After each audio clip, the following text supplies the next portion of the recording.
যে প্লাস্টিকের বোতল বা প্লাস্টিকের তৈরি পাত্র থেকে আপনি আপনার খাবারটি রোজ খাচ্ছেন, সে পাত্রটি কতটা নিরাপদ, কতটা সেফ আপনার স্বাস্থ্যের জন্য সেটি জানেন? সেটা জানার জন্য আপনাকে কেবলমাত্র প্লাস্টিকের পাত্রটির নিচের দিকটা উল্টে দেখতে হবে। তাহলে সহজেই বুঝে যাবেন। কি করে?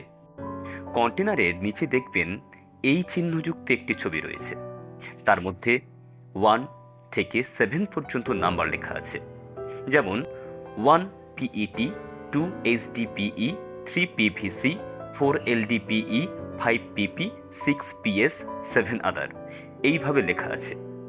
এবার তাহলে কিভাবে জানবেন কোন লেখাটি ভালো বা নিরাপদ, কোনটা ভালো নয়? 1 PET দেখে বুঝে দেবেন একবার ব্যবহারযোগ্য ওই প্লাস্টিক, যেগুলো মূলত ড্রিঙ্ক এবং ফুড প্যাকেজিংয়ের ক্ষেত্রে ব্যবহার করা হয়। 2 HDPE উচ্চ গুণমান সম্পন্ন এবং নিরাপদ প্লাস্টিক।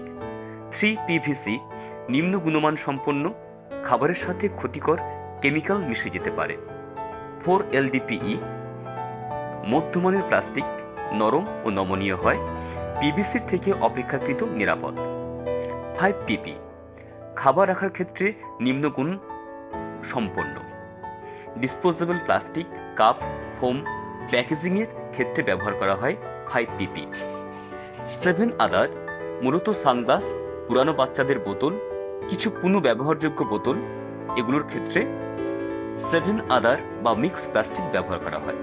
তাহলে জানলেন তো কোন প্লাস্টিক আপনার স্বাস্থ্যের পক্ষে নিরাপদ, কোন প্লাস্টিক আপনার স্বাস্থ্যের পক্ষে নিরাপদ নয়।